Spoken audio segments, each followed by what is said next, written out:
This is still so hard. Hello BookTube, long time no speak.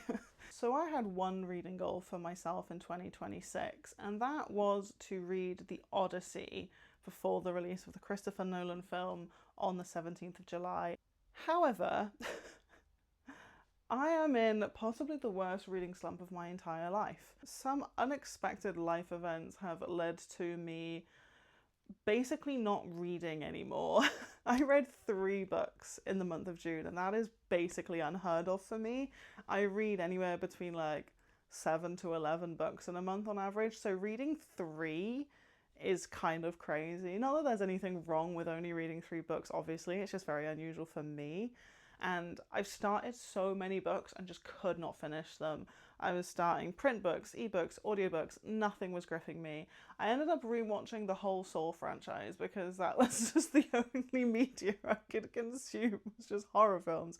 And as we already know, when I am stressed out in life, the only kind of media I can consume is romance books and horror movies. And I couldn't even read romance books at this point. I have been under an insane amount of pressure recently. But I refuse to give up on my one reading goal, which is to read the Odyssey. As of filming this introduction for you, it is Sunday the 5th of July. I am not planning to go and see the Odyssey on release day, but I am hoping to catch it within the first couple of days of it being out, ideally on the 20th, because I have a busy weekend, sort of the weekend that it releases. So I'm hoping like Monday the 20th will be the day that I go and see the Odyssey, which gives me basically 2 weeks to finish the Odyssey. I have started it. It may look like I've made loads of progress, but I in fact have not, because I did not read the introduction. So I have read this much of the Odyssey. I've read the first 2 books of the Odyssey, and my reasoning for skipping the introduction and the translator's note is purely because I don't want to be spoiled. I know the basic plot threads of the Odyssey. Sorry if you can hear sounds in the background. Wednesday is playing. She has decided that it's time to get zoomy because I'm doing something. She's currently flinging a toy around the living room at speed, so you can probably hear cat noises. This may sound kind of stupid because this is, what, 3,000-year-old piece of literature? But I don't know the full story of the Odyssey, and I kind of want to go in a little bit blind. I know the basics that this takes place immediately after the events of the Iliad, or very soon after the events of the Iliad, which I have read several years ago. I couldn't tell you what translation I read of it. I just picked one up for like free on Kindle. It was when I was still like in my Kindle era, which I'm not anymore. I'm a Kobo user, as you know. But I just read whatever free translation was available on Kindle, so I couldn't tell you who translated the edition that I read. And I found it a bit of a difficult reading experience. The language was a bit elusive to me. I wasn't really reading a lot of classics at the time. Still don't, if I'm honest, but I definitely have more of an interest in them now, I would say. My main memory from reading the Iliad is just complaining to my husband about how annoying I was finding Achilles throughout the entire story. So that's all I really took from the Iliad. I've obviously read some reinterpretations of it since. I've read The Silence of the Girls by Pat Barker, and I have read The Song of Achilles by Madeline Miller. But I have not read the Odyssey, and I've not read any reimaginings or adaptations of the Odyssey either. So all I really know is this takes place after the Iliad, and it's about Odysseus taking a long ass time to get back to Ithaca. That's all I really know. And I find that with a lot of classic books like this, like in particular like the Penguin Black Spine editions of classic books, the introductions will go into a lot of spoiler territory, and so I find it's actually quite useful to read those at the end of the book to get a better idea of the themes and what various plot beats and imagery within the book mean after you've read the piece, and kind of helping you to analyze what you've just read. So I've decided to skip the introduction for now, and my plan will be to go back and read it after I have actually finished the bulk of the book. I'm thinking for the purposes of this video, I probably will go into spoiler territory because As I've said, it is such an old piece of work, and I feel like it will be more enjoyable for you if I'm perhaps not being vague about the book as I'm reading it, and I will be able to give my full thoughts about the film after I've watched it as well by going into spoiler territory. So this is going to be a kind of spoiler-filled vlog. So if you're not familiar with the story of the Odyssey like I currently am not, and you don't want to be spoiled for the original book or the film, maybe don't watch this video. Or if you yourself have recently read the Odyssey and you've watched the adaptation by Christopher Nolan, maybe you'd like to watch this and kind of see if our thoughts align. But for the purposes of the vlog, I will veer into spoilers. So where I'm at right now, Telemachus has been visited by Athena and has decided to kind of go out into the wider world and search for news of his father, because he is sick and tired of all of these suitors being camped out around Ithaca, drinking his wine, eating his food, and courting his mother. And that's really all I've gotten to so far. I have to say I am finding it quite accessibly written. I specifically picked up the Emily Wilson translation because I heard that it was a very accessible translation, and also it's the first translation by a woman, so you know, I fuck with that. So that's why I picked up this edition, and I think if I do enjoy this, I would probably be tempted to pick up her translation of the Iliad as well and give that a reread and see if I find the story more engaging written through her kind of perspective of the translation. So I feel like it's maybe not as intimidating as I have made it out to be in my head based on the first two books that I read. I got through them fairly quickly. I definitely didn't feel lost and didn't understand what was going on. I have hopes that I'm not actually going to find this as difficult as I maybe initially thought I would, which is good because, as I said, in the world's worst reading slump currently, I cannot read anything, haven't read for weeks. So yeah, wish me luck on my own personal odyssey to read the Odyssey, and I'm really hoping that I will be able to get through this. I'm not going to be looking at picking up any retellings. I know obviously the famous one being the Penelopead by Margaret Atwood. I have mixed feelings about Margaret Atwood and I haven't really touched any of her books for some time, but I do hear really amazing things about the Penelopead. It would have been cool to maybe read this and some retellings and then go watch the film, but alas, that is not the position that we find ourselves in. I will update you as I make my way through the Odyssey, and then I will obviously think about the themes and what this means to me and what I take from the book, and then see what Christopher Nolan's take on it is at the end of the vlog. So yeah, if you're interested in hearing what I think as I read the Odyssey, stick around and I will update you when I've read a little bit more of the book. Hi, it is now Sunday the 12th of July, and I think I've made pretty decent progress on my read of the Odyssey. I may be halfway, a little bit over halfway through. I mean, in terms of the actual chapters of the book, I'm on book 12 of 24. Page count wise, maybe a little bit over halfway, but I have not yet read this first chunk, which is the introduction and the translator's note. I am so tired. I do not cope well in the heat. I am not built for this. The heat wave, the third heat wave of the year, continues, and I am not having a great time. But with the Odyssey, I am having a pretty good time, so that's something at least. I'm finding this to be a lot more accessible than... Hello, Wednesday's here. Come on, baby.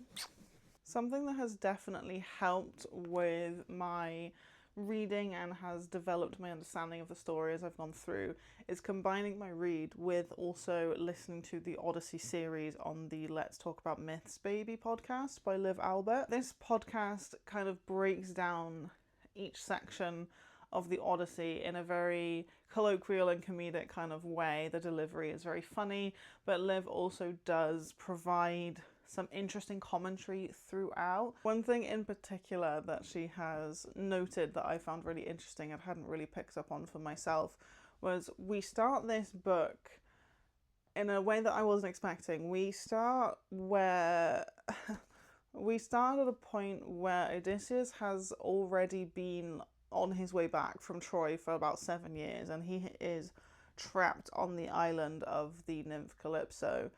And we then later on down the line get Odysseus recounting the first few years of his journey to the Phaeacians. And when this recounting is about to begin, Odysseus is described as wily Odysseus, the Lord of Lies, answered. And then we get Odysseus diving into the story of why it's taken him so bloody long to try and get back to Ithaca. And in doing that, the writing positions the audience in such a way that we don't know if we're supposed to believe all of Odysseus's account of the story, and it casts a lot of doubt over his narration or his version of the events, which was really interesting. Odysseus is very much a complex and layered character. The opening line of this translation is, "Tell me about a complicated man." And yeah, pretty complicated man. There's a lot of contrast and a lot of differences in the way that Odysseus is kind of described and the way that he conducts himself throughout. Like, he is presented as a man who truly loves his wife, and in the Iliad he doesn't really want to even go to war because he just wants to stay at home with his wife and his baby. But then later on down the line you find out that he has been a willing participant in this relationship with Calypso, and he has happily stayed with her for many years. And the point at which we enter the story, he is distressed to still be on this island, but that is because he's gotten bored of Calypso. It's not because he was ever kept there against his will necessarily. He just doesn't want to fuck this goddess anymore. He's bored and he wants to go back to his wife. And this is another theme that is repeated again with Circe. When he encounters Circe, it's very much this man loves his wife, but yeah, he's gonna screw around with loads of other women and make himself take significantly longer to get back to his wife in the process. He's also described, I'm gonna put this down because it's heavy, he's also described as being very cunning and intelligent and kind of a bit of a trickster, but then he also does a load of really dumb shit as well and gets his men killed. And there are points up to where I've read in the story where his men are very much beginning to lose faith in him as a leader and to get them home, and there is a bit of a doubt cast over whether Odysseus is up to the task of getting them home safely. You also have the portrayal of Odysseus of not wanting to go to Troy in the Iliad, and then in the Odyssey describing himself as being very proud to have fought under Agamemnon and being very proud of his actions at Troy. So he's very much a man of contrasts and conflicts, and he doesn't really have any kind of consistent characteristics, I'm finding. He's definitely a very layered and morally ambiguous character. One of the people who's blurred the back of this translation is Susan Shearer from the New York Times Book Review, where she says, "Never have I been so aware at once of the beauty of the poetry, the physicality of Homer's world, and the moral ambiguity of those who inhabit it." And yeah, you could describe Odysseus as being very morally ambiguous. He partakes in a lot of violence, perpetuates a lot of harm against a lot of people, a lot of women. So he's definitely not a very morally clear person. He's quite difficult to root for, to be honest with you. Like, I find him very annoying. Much like I found Achilles very annoying when I read the Iliad, I'm finding Odysseus to be a very frustrating character to read about because he is so contradictory in the way that he conducts himself and the way that he's talked about. There's this clash. It's not always marrying up the way that he's spoken about in the Odyssey versus the way he actually conducts himself. But it does make for a very interesting read. He's not a one-note character by any means, but he is very, very annoying. And you getting the sense as the reader that a lot of the obstacles in his way are created by himself. There's a lot of blame I'm finding placed on the gods, and that's not without merit. The gods are very fickle, and they are definitely kind of flip-flopping in the way that they react to the mortals and the things that they're doing, and they're very easy to piss off, and then they'll flip-flop and change their minds again. But there is a lot of blame. There are like a lot of portions of the book where the characters will explicitly lay blame on the gods for their bad luck without really taking any responsibility for their own part in their misfortunes. There's a portion of the reading experience where I kind of sat with myself and I was like, the gods like to blame everything on the humans for being dumb and making poor decisions, and then the humans like to blame everything on the gods for cursing them with bad luck. There's a significant lack of accountability on the part of any of the characters, gods and mortals alike. The other aspect of the Odyssey that I'm finding very interesting to read about, and quite frustrating at times as well, is the portrayals of women. Now, you have a lot of women in the Odyssey, which is very cool. In the Iliad, the women are definitely sidelined, and most of the characters who appear are slaves or Helen. And that's kind of all we really see, and the occasional goddess sort of getting involved as well. But from my memory of reading the Iliad a long time ago, it was very much a sausage fest, and it was very much about these dudes and the horrible shit that they were doing in and around Troy. Whereas in the Odyssey, you're seeing a lot more of a diversity of the types of women. Talking a lot about the wives and daughters of powerful men. You're talking about goddesses who are portrayed as like beautiful but also very dangerous and deceptive. And then you have women who are portrayed as very wise and very cunning, like Penelope, Odysseus's wife, is very much portrayed in a way where she is relying on her intelligence to outmaneuver the suitors that are pestering her and her son Telemachus at the beginning of the story. Although I do find it very, very funny. To get out of having to agree to marry one of the suitors, she begs them to allow her to finish weaving a shroud for her father-in-law's eventual death before she commits to a suitor. And the suitors allow her to do this, they agree to it. And so every day she sits and she weaves this shroud, and then by night she unravels everything that she's done. And the men fall for this for several years. And that's just very, very funny to me, that these men are happy to sit around and eat food that isn't theirs and drink wine that isn't theirs on land that isn't theirs, and just patiently wait for this woman to weave a shroud, and they reasonably think that that is something that would take several years to do. But yeah, Penelope is definitely a very interesting character, and I can see why Margaret Atwood wanted to frame a retelling from her perspective and the struggles that she has had to go through while her husband is off fucking his way around, getting involved with various goddesses, sacking other islands, murdering cyclopses, and she's having to hold down the fort, raise their son single-handedly, fight off all of these men who are demanding that she choose one of them because nobody believes that Odysseus is going to come home. And I do wish we had a little bit more from Penelope. We haven't seen her since sort of the early stages of the story. I imagine she's going to come back in a bigger way towards the end when Odysseus actually does arrive back in Ithaca and has to deal with all of the suitors that Penelope has been holding at bay this entire time. You also have other portrayals of women as being, like I said, dangerous and deceitful. You have Calypso is being presented as this woman who is holding this man against his will, and then you have Circe, who is like kind of a trickster and fools a lot of Odysseus's men and transforms them into pigs, again, who wants Odysseus to stay with her.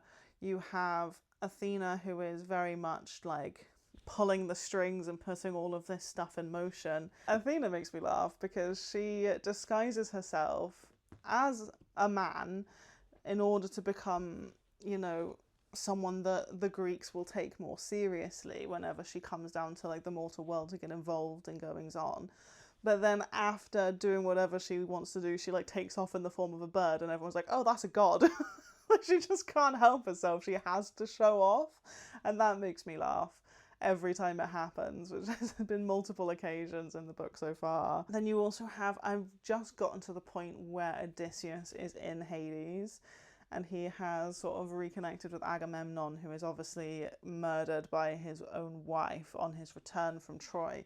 And rightfully so, because he did sacrifice their daughter to get favourable winds. If a man ever deserved to be murdered by his wife, Agamemnon had it coming. I'm sorry, he had it coming. All power to Clytemnestra for murdering him. I'm sorry it didn't work out for her in the end. I would be interested in reading a retelling. I know there's quite a popular retelling of her story that has been written in the last few years. I would be interested in checking that out as well.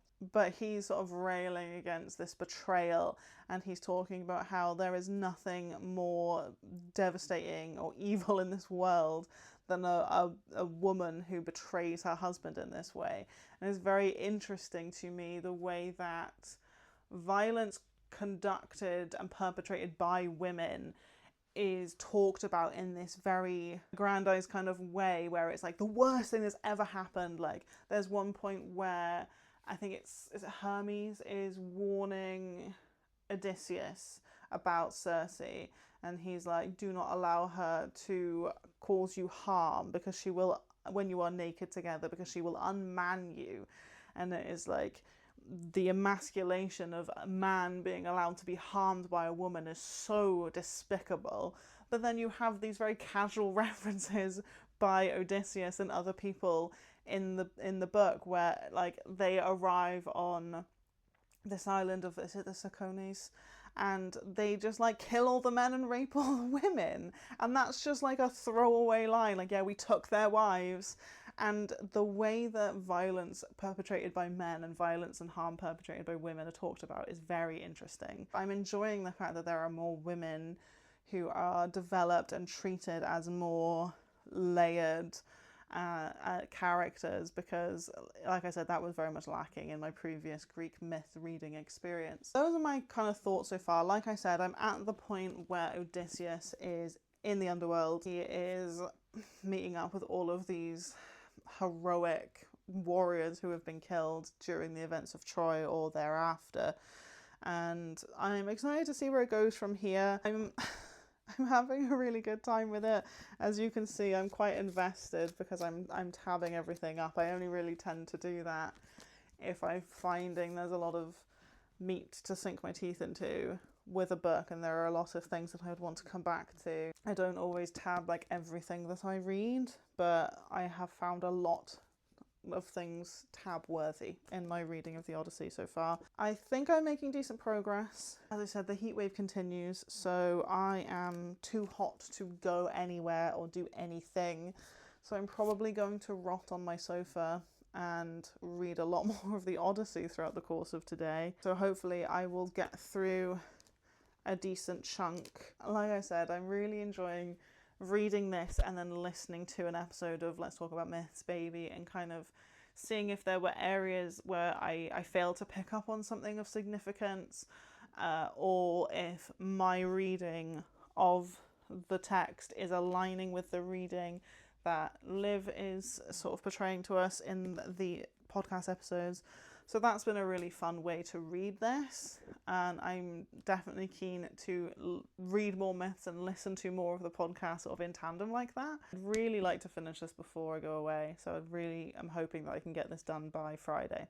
So another 5 days. I've definitely made more progress over the weekend than I have in the week, because, you know, I work and I have other life stuff going on that is distracting me from reading about Odysseus. Keep your fingers crossed for me that I can do it. I'm really hopeful. I think I can. Like I said, I'm finding this a lot more accessible and a lot more easy reading than I was expecting. I think Emily Wilson has done a really great job of translating this. It really flows in that poetic kind of way, but it doesn't really lose you. There's always momentum. And the story carries on moving in a nice way. So yeah, I'm really enjoying this reading. I think I would definitely pick up the Iliad, like her translation of the Iliad, and I would have the matching set, which are they're so pretty. Like, look at these gorgeous editions. They are stunning. And I think I would actually reread the Iliad translated by her, because the first translation I read by the Iliad I found quite difficult to get into, whereas this has been a lot more of an enjoyable reading experience. So yeah, wish me luck. Hoping I can finish this in the next 5 days, and if I can, I will be back to update you. Good morning. It is the 20th of July, and in a couple of hours I am gonna go and see the Odyssey for the first time. And I did in fact finish the book. Well, I finished the story. I still have about 15 pages, I think, left, 10 to 15 pages left of the introduction, and then I will also read the translator's note. I haven't quite finished those yet. I've had a busy weekend, but I'm really enjoying reading the introduction. It is adding a lot of additional context to the story. I'm glad I saved it till the end, because I really didn't know much about the Odyssey whatsoever before reading this. I was vaguely familiar with the fact that it was Odysseus' story of getting home, and that Penelope back in Ithaca was fending off these suitors, and that's really all I knew. That was it. That's all I had to go on. So it was good to go into this blind, read the story, and then read the introduction, because I would have had no clue about the references that they're pulling from the introduction to talk about the themes. So I think if you're going to read the Odyssey for the first time and you're someone who's not super familiar with the story as well, that's a good way to go about it if you have this Emily Wilson translation, which I've thoroughly enjoyed. I have found her translation of the Odyssey to be very accessible, but it still feels like I'm reading an ancient text. It still has that sense of reading a piece of classic literature, but I wasn't like scratching my head throughout and wondering what the hell was going on. So yeah, definitely glad that I picked up Emily Wilson's translation. Some of my thoughts going into the screening of the film this afternoon, I'm kind of curious to see how Christopher Nolan is going to tackle the character of Odysseus, because I find him to be incredibly unlikable. I know that he is deliberately supposed to be a divisive character, and the text doesn't really portray him in a consistently positive light. He's repeatedly referred to as lying Odysseus, cunning Odysseus. He has these long-term affairs with other women who are not his wife that prevent him from going home, which makes it difficult to relate to his desire to go home and his references of his own suffering and getting home, because a lot of it is self-inflicted. He makes some very stupid decisions based on like hubris, but at the same time you as the reader want him to get home to dispatch all of these suitors, because you see how much Penelope and Telemachus are struggling in his absence, and Telemachus is not really in a position to claim power over his household. Telemachus is a very interesting character. I'm going to find it interesting to see how Tom Holland portrays him, because again, I really struggled to like him and to root for him. He's constantly shooting down his mother to kind of bolster his own status within the house and in front of the suitors. He's clearly very vulnerable and is suffering and struggling. I would argue that he probably suffers more at certain points emotionally than Odysseus is, because Odysseus spends large periods of time hooking up with goddesses and having a lovely time, whereas Telemachus is growing up in this world with no father figure to lean on or to gain any kind of role model for his own burgeoning sense of masculinity. And he sees his mother suffer, he sees his household being kind of pillaged almost by these suitors over a long period of time.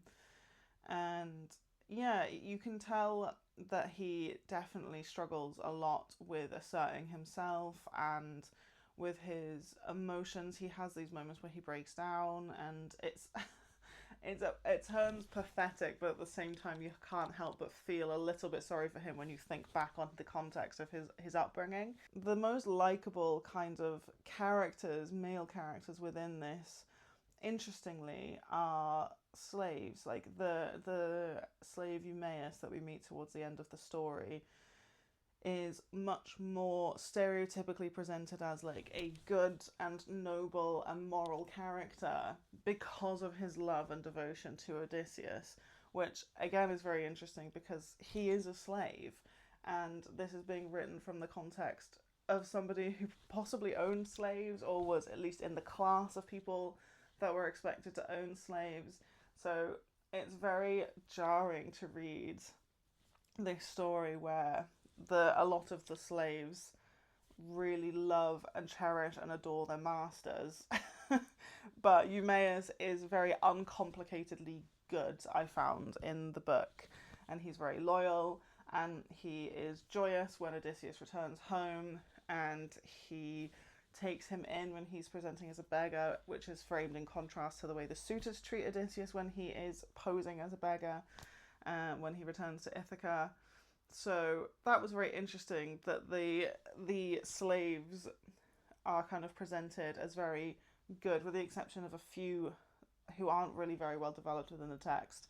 The ones that end up being at the end alongside the suitors because they have chosen to be with the suitors or to bed the suitors, and it's like, well, how much choice is really involved in in that decision making if these people are slaves? But yeah, so they're kind of framed as uncomplicatedly good characters in contrast to Odysseus, who is very, very deceptive, very cunning, lies all the time, spin these crazy yarns just like at the drop of a hat about his entire background and upbringing, and name drop like real people in these stories. And he's so good at lying, and that's presented as a reason why the gods, in particular Athena, have quite a lot of respect for him. Again, it's a reason why Calypso is kind of into him, because he's clever and he's deceitful and he's twisty. Whereas reading it as the audience, it's hard to root for someone who is able to lie like that at the drop of a hat. Someone who manipulates the people around him to his own benefit. Hello. Baby is here. You coming up? The cat's not sure what she wants to do. She's just staring at the sofa. There she is. There she is. I don't know if you can see, like, my cat sheds like crazy.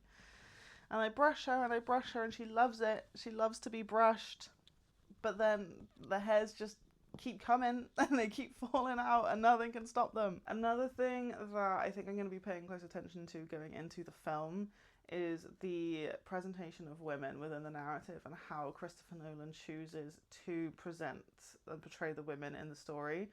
Women have a much more prominent role to play in the Odyssey compared to the Iliad, which might be part of the reason why I enjoyed it so much more. Obviously, it's being written, realistically, it's written by a noble man. We're not sure who Homer was, but this is a story that will have come from someone who was wealthy enough to be educated, someone who was male. So, you know, a privileged voice in our times and in ancient Greece. So it's hard to find any authenticity necessarily in the presentation of these minority characters. But where the Iliad focuses very heavily on these power-hungry, war-mongering, red-blooded men, the Odyssey features a lot more women, goddesses, slave characters. You have a lot more of a variety of voices throughout the Odyssey. And women are portrayed in a kind of a myriad of ways, very complicated ways. You have these trickstery, deceptive characters in the goddesses who mirror a lot of Odysseus's own presentation. But then you also have the wives of these powerful men, and you have Penelope contrasted against Clytemnestra, who doesn't appear in the narrative apart from to be spoken about retrospectively. But Clytemnestra's transgressions are very much framed in contrast to Penelope's goodness and loyalty. There's a lot of layers to the way that women are talked about in this book that I really enjoyed, in contrast to having read the Iliad, where women really don't play much of a part apart from to be like the inciting event of the Trojan War and to be spoils of war, to be prizes, to incite conflict. The role of women in the Iliad is very much to incite conflict. Men constantly are just fighting over women and falling out over women and going to war over women, whereas in the Odyssey there's a lot more meat on the bones of the women that are talked about. Penelope is framed as someone else who kind of can match Odysseus's level of cunning in the way that she fends off the suitors for a long period of time, which I think is absolutely hilarious. By the way, none of these suitors realised that it doesn't take like 4 years to weave a piece of cloth. But then you have like Athena as well, who is presented as very thirsty for violence. Then you also have the framing of Persephone, who is talked about in such a way that you get the impression from the text that she is feared much more than her husband Hades is. And so you have these kinds of violent women, deceptive women, and then you also have these good and noble women, and there's a lot of nuance to the way that women are portrayed in the Odyssey, which I enjoyed. I don't always love the portrayal of all the women, the way that Agamemnon in particular talks about women when he is on the page winds me up because I hate Agamemnon. I hate him so much.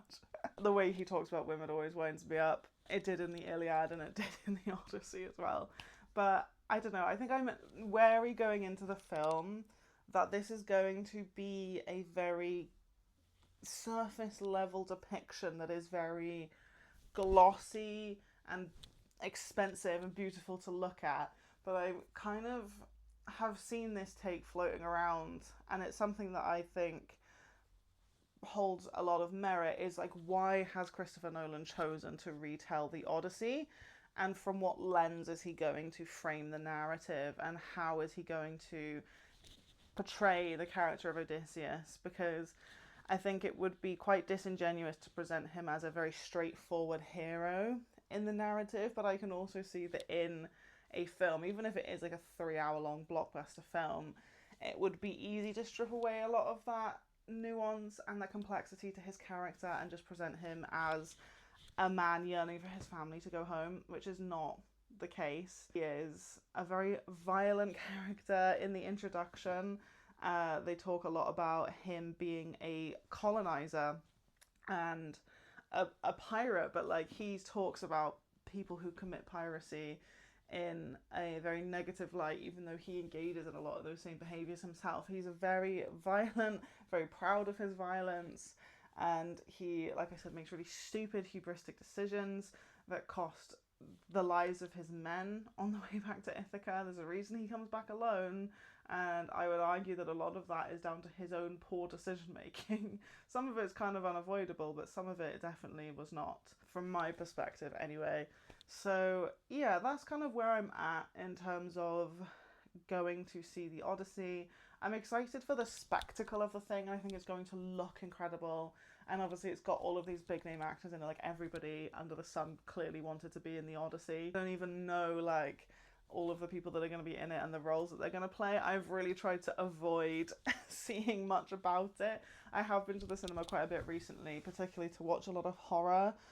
Loved Obsession, by the way. If anybody has been to see Obsession, fantastic film. Thoroughly enjoyed that. But because I've been in the cinema in the run-up to the release of the Odyssey, I have seen the trailer, which I was avoiding at all costs, but short of putting my head inside my t-shirt inside the cinema, there wasn't really much I could do to avoid it. So I am vaguely aware of like some of the key players who plays Odysseus, Telemachus, Penelope, but I have managed to avoid finding out much more about it beyond that. That and the discourse around the choice to use 70mm IMAX to shoot the entire film, and what a privilege it is to be able to go and see the film in that format that not very many people have. Outside of those two sort of things, like the main cast of like Odysseus's family and the IMAX debate, I have really avoided seeing anything. I've had all these videos popping up on my YouTube that I'm dying to watch about like historians and classicists reacting to the Odyssey. I really want to watch Jean's Bookish Thoughts video. She did like a 45-minute long video about the Odyssey, which I'll probably watch later, to be honest, if I have the time. But yeah, that's my plan. I am going into the Odyssey in a couple of hours. I'm gonna come back and talk to you about what I thought once I've kind of processed my feelings about the film. I am hearing good things. I have a friend who went to see it, loved it. So I am hearing good things, but I'm kind of, having now read the story and it being so fresh for me in my mind, I am wondering about Christopher Nolan's motivation to retell the Odyssey. Is it just because it is this epic, this 3,000-year-old epic, and he just wanted to put his Nolan-y spin on like the visuals, or did he want to really dive into the storytelling and kind of pick apart the nuances of all these characters? It's hard to know because there's so many characters. There's such a diverse cast of characters in the Odyssey, and it's like, what is going to be kept in and what's going to be stripped out, and how is that going to impact on the presentation of these characters, and particularly Odysseus. I'd be quite disappointed if I go and see the film and Odysseus is a very black and white character. So I'm hoping that isn't going to be the case, but I will update you once I'm back, either tonight or tomorrow, depending on how quickly I can kind of process my thoughts around it. And yeah, so I will be back to update you once I have gone to see the Odyssey. I'm back, I have watched the Odyssey, and I have let my thoughts simmer and formulate over the last day or so. I'm going to try and keep this as brief as I can because it's so hot and I'm so over it, and I don't want to sweat to death, and I want to put my fan back on. So we're going to discuss an overall comparison of the source material to what I thought of the film, and I will just like leave you with my kind of final thoughts. I feel conflicted about the film, basically. There were parts of the film I enjoyed, and there were parts of the film that I thought missed the mark. As with my discussions of the source material, I am going to be going into spoiler territory for the film, and I will also be talking about the differences between the source material and the kind of artistic license that Christopher Nolan has taken with the film, and the things about the plot that he's changed, left out, etc. So if you don't want to be spoiled for the film, stop here, come back when you've seen it, or if you've seen it and you're interested in my thoughts, then carry on by all means, or if you're not that interested in watching the Odyssey, you do you. I will start off with the things that I enjoyed. Anne Hathaway's performance as Penelope I thought was stellar. There's a particularly great scene where Penelope kind of chews Telemachus, or Telemachus, they pronounce it like Telemachus in the film. I've always said Telemachus because that's how I initially read it in my head, and then that was reinforced by listening to the Myths Baby podcast, where she also pronounces it Telemachus, but I guess it could also be Telemachus. I don't know if one is more correct than the other. I will continue to call him Telemachus, but if you go into the film, they pronounce it Telemachus. She absolutely chews Telemachus out and calls him out on the fact that she has been ruling Ithaca basically for 20 years, like in the absence of Odysseus, and really tells him to shut the fuck up. And it's a very powerful and affecting scene. I really enjoyed the choice to add that in there. I thought Anne Hathaway was brilliant as Penelope. She had this regal and stoic air to her, but you could also see her breaking down a bit behind the scenes in some of the more intimate scenes, with like the one-on-one kind of scenes where she's talking to Telemachus or other characters, when she's not kind of putting on a brave face in front of the suitors, and you really see her resolve, like trembling under the pressure, and you get a sense of her as a very complex and layered character. Have to say that's kind of where it ends with the development of the female characters. The rest of the female characters in the film, I felt, through no fault of the actors, I would say they were just given so little to work with by the direction. Zendaya in particular was wasted in this film, but I loved Penelope. I also enjoyed some of just like the visuals. Obviously, like that's kind of what Christopher Nolan is known for. I feel like his very, very impressive visual style, and it was amazing to watch. This is the first film I've ever gone to see in IMAX, and it was very all encompassing. Like the screen is huge, the audio was like blowing my ears off at certain points. It was like the smidge unnecessary, but like the visuals on that scale are wonderful. It was very propulsive. There wasn't, the thing is, with a story as long and as detailed and as dense as the Odyssey is, there's so much that Christopher Nolan left out, but the plot is still like boom, boom, boom, boom all the time. That was sometimes to the detriment of the film. I felt particularly in the beginning, we didn't get given, as the audience, a single second to breathe, and everything was just so like exposition-y, and characters just explaining stuff to each other, and then boom, another scene where characters are explaining stuff, and then boom, another scene, and there was like audio happening, like the soundtrack was playing underneath all of these scenes, and it was like so much stimulation at first that I was like, this film is kind of like blowing my brains out a little bit.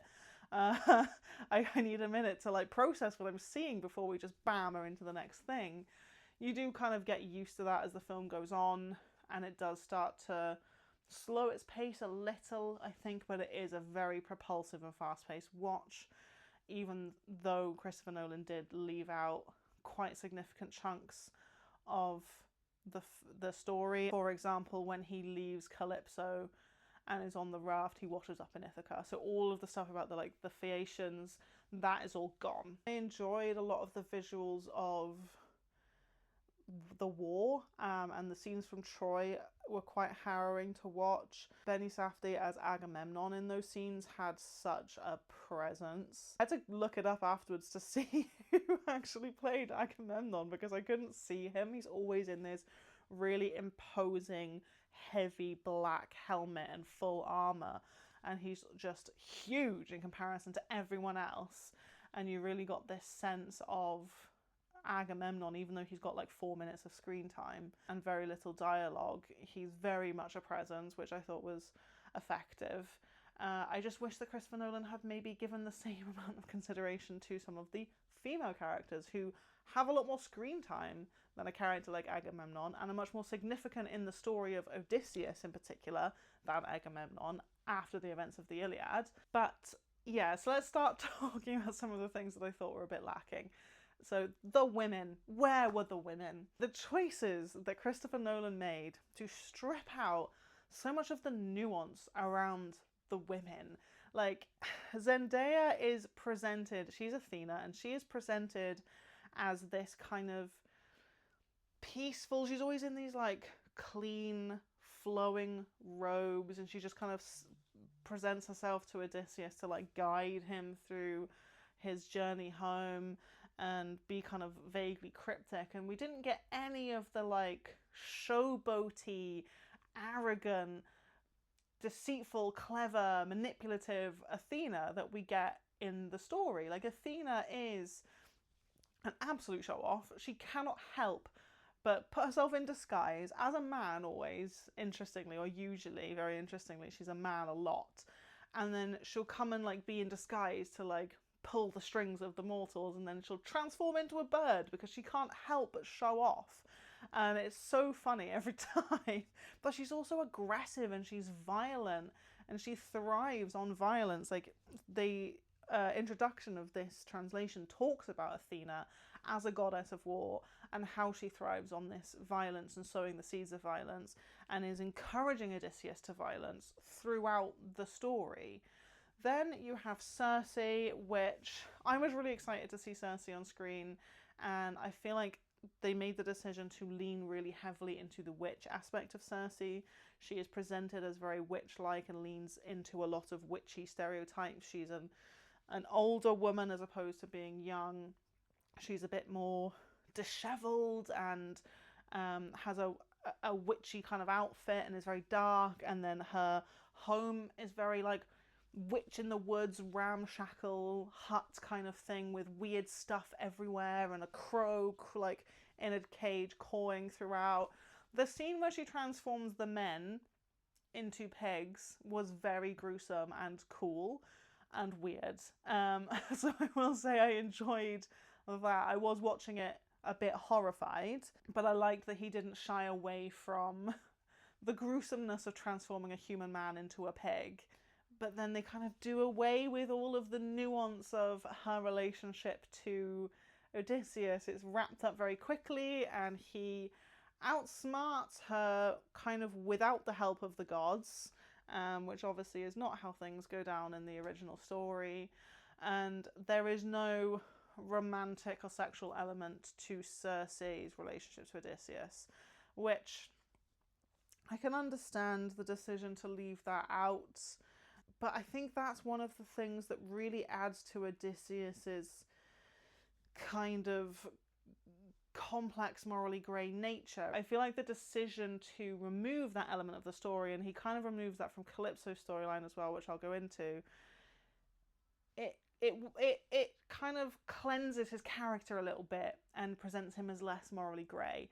With Calypso, what he decided to do was merge her story with the Lotus Eaters, who are a separate entity that they encounter, Odysseus's men encounter on their journey home. And the Lotus Eaters basically give them Lotus, which is a very powerful drug that makes them forget about home. It's like a heavy, heavy sedative.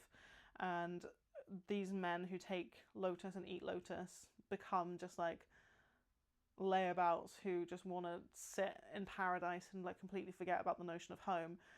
Christopher Nolan decides to add the Lotus Eaters into Calypso's storyline. So when we are uncovering what has happened to Odysseus after the shipwreck, when he is with Calypso, it is revealed that she has been drugging him with Lotus to help him to kind of cope with, in her mind she's doing it to help him cope with the trauma of losing his men, but it kind of removes Odysseus's consent from his relationship with Calypso.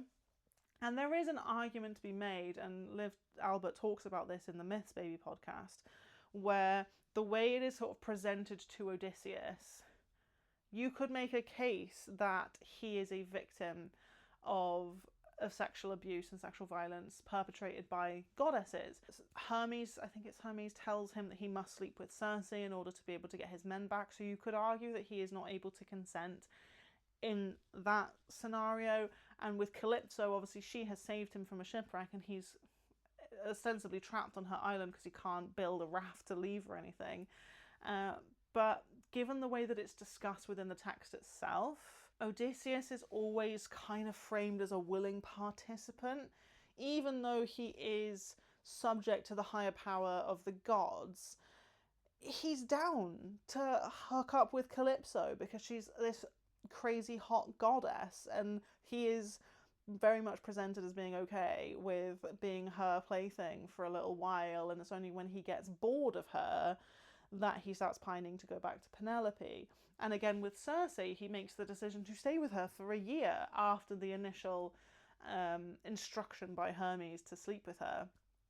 And you could argue that that is a result of patriarchal viewpoints that we still subscribe to today, which is that men always want it, and men are just perpetually horny, and they're down to have sex with anything and anyone, and they would never turn down sex and never not be interested in sex. And you could make a case that this viewpoint has underpinned the way that these sexual relationships are unfolding for Odysseus in the source material, and that's an issue that we still face in our patriarchal society today.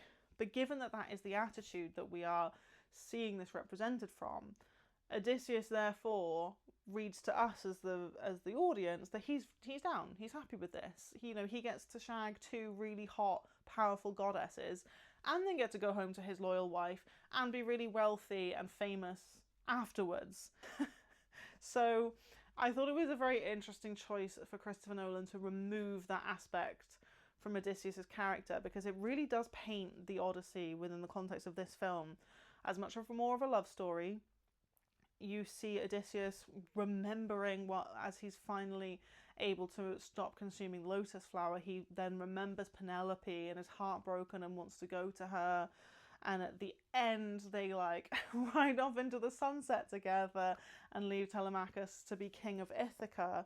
And it does present it as much more of a straightforward love story than it is arguably in the original text. Odysseus is much more complicated as a character. He is much less loyal to his wife. Penelope's loyalty in the face of like 100 men in her house who all want to marry her, versus Odysseus's infidelity with 2 hot goddesses, are in parallel to one another, and their value is placed heavily on the loyalty for Penelope, for the woman in the narrative, whereas Odysseus can be presented as the hero while still choosing to hook up with goddesses and delay his reunion with his wife for many years as a result of that. So it was definitely a choice to remove that aspect of the story, and I do think that maybe is to sanitize Odysseus a little bit for a modern audience.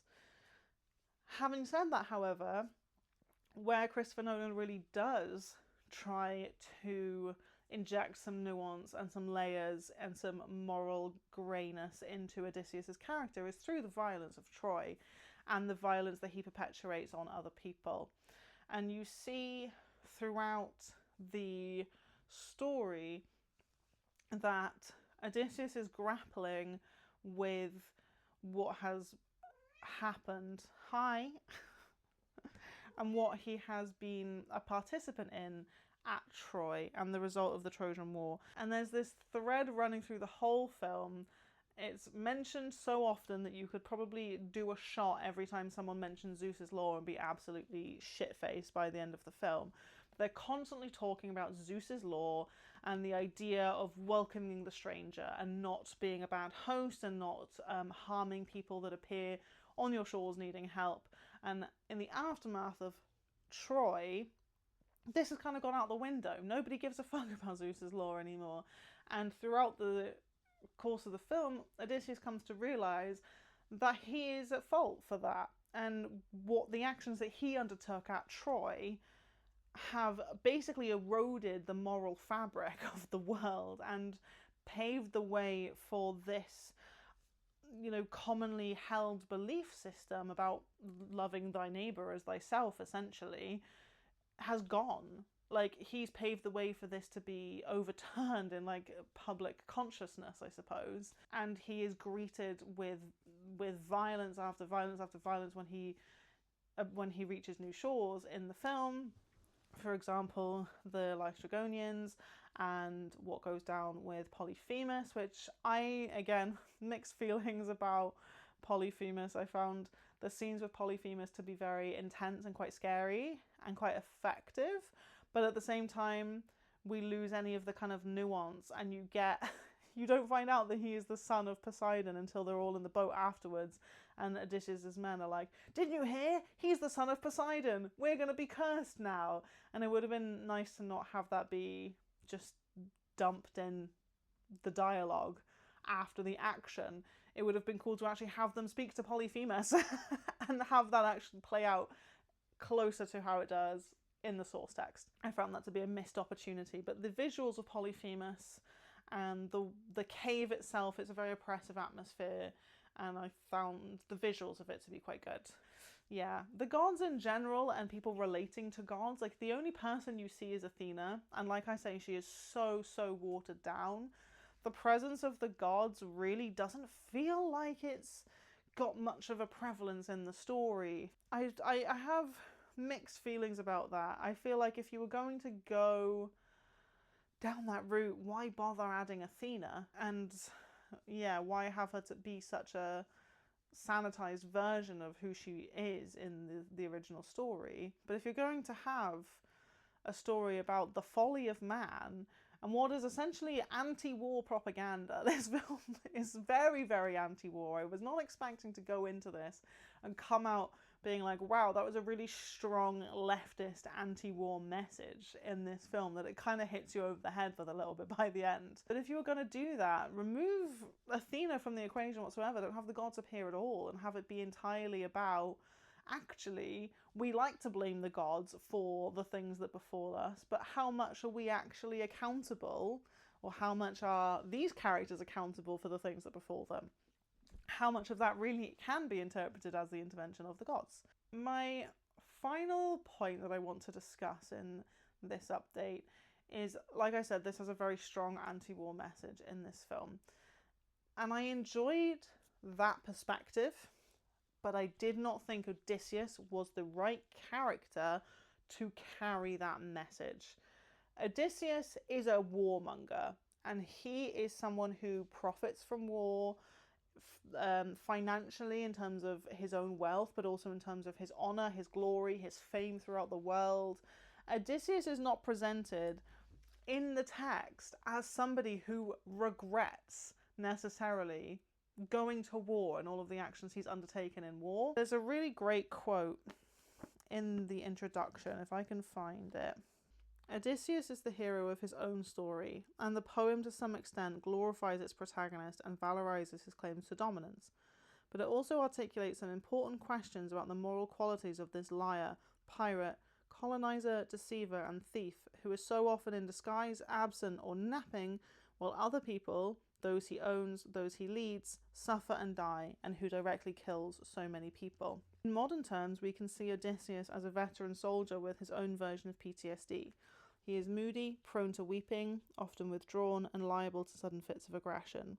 We can also, rather differently, see Odysseus as a man who keeps on repeating the same behaviour patterns that he has displayed in Troy. He succeeded in taking the foreign city by a mixture of aggression with deceitful infiltration in the wooden horse, which the Trojans themselves took into their town. He succeeds in taking back his own household through much the same means, sneaking inside the house in hidden form, not inside a horse but inside the body of a beggar, and emerging to slaughter the inhabitants. I really came out of the film with a strong sense of this message being misplaced in the hands of Odysseus. If you wanted to take the story of the Odyssey and the story of Troy in particular and use it to paint an anti-war picture, that's already been done by the likes of Pat Barker in The Silence of the Girls.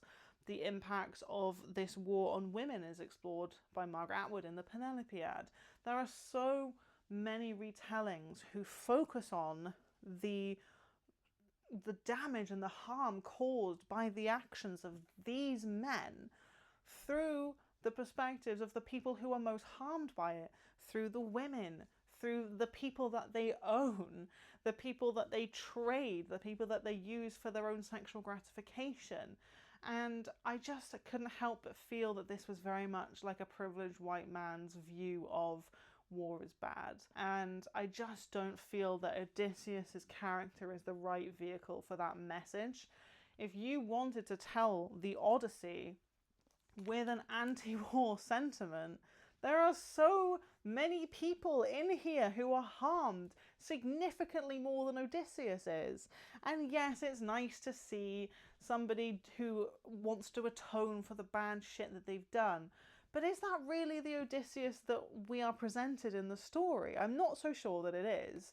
And I think it was misguided of Christopher Nolan to use Odysseus as that messenger to the audience. So anyway, there you have it. That is my experience of reading this incredible story for the first time. I'm so happy that even though my life has been very chaotic of late and I'm barely reading, I'm really glad that I still stuck to my guns and decided to pick this up and do this reading kind of journey. I have loved, as you can see, I have tabbed the shit out of this. I have loved diving into this text and kind of picking it apart and listening to other people's interpretations, finding my own interpretations of the text. And I really liked being able to then go and directly apply that to the most recent adaptation or retelling that we have. I'm definitely very interested to go and read more retellings and seek out more retellings of the Odyssey. I'd love to pick up Emily Wilson's translation of the Iliad and reread that story from her vantage point. I found this to be incredibly accessible, very entertaining to read, very easy to follow as a modern reader, but still having that sense that you were reading something ancient and something almost timeless at the same time. And so I would thoroughly recommend this to anyone who hasn't read it yet. In terms of the film of the Odyssey, I didn't hate it, but I did love it. It missed the mark for me on a lot of things, but it was still a really great cinematic experience. Like, it visually is stunning. The score is very affecting, especially in a theatre setting. And so I have no regrets about going to see it. I had a great time talking about it with my husband afterwards, who, for context, has never read the Odyssey, has no idea what went down in the Odyssey, and I didn't tell him anything that goes down in the Odyssey before we went to see the film. So it was interesting to see how I experienced it versus how he experienced it as his first ever experience of the story. And that was very interesting to discuss together afterwards. And yeah, this is just continuing for me a developing love of Greek myth, which is really taking me by surprise at how much I'm finding myself enjoying this ancient literature. So I'm really grateful to Emily Wilson. I'm grateful to Christopher Nolan, even though I didn't love your film and all of your artistic choices within the film. I still am grateful that it pushed me to finally read the Odyssey. I can't wait to read the Iliad again, which is something I never thought I would say. I didn't love reading it the first time around, but Emily Wilson just has a way about her. This was incredible, and going back and reading the introduction afterwards was definitely the right decision, because I was able to develop a lot of the thoughts I had been kind of picking up throughout my reading experience, develop those further, articulate those better, but also have context for what they were talking about. Because I think if I'd read the introduction first, I would have just been lost. So I would definitely recommend doing it that way around. If you've never read the Odyssey before, read the story and then go back and read the introduction and the translator's note. That's my thoughts, my wrap up for my experience of reading and watching the Odyssey. If you've been to see the film, I would love to know what you thought about it. Do you agree or disagree with any of my takes? Have you read the original source material or have you not? If you are someone who is very clued up on your ancient Greek mythology or other mythologies from around the world, and you think there are some texts that I definitely should be prioritizing reading next because I'm done with the Odyssey, please let me know. I would love to hear your recommendations. I have no idea when I will be back with another video, as always, but until then, stay safe and happy reading.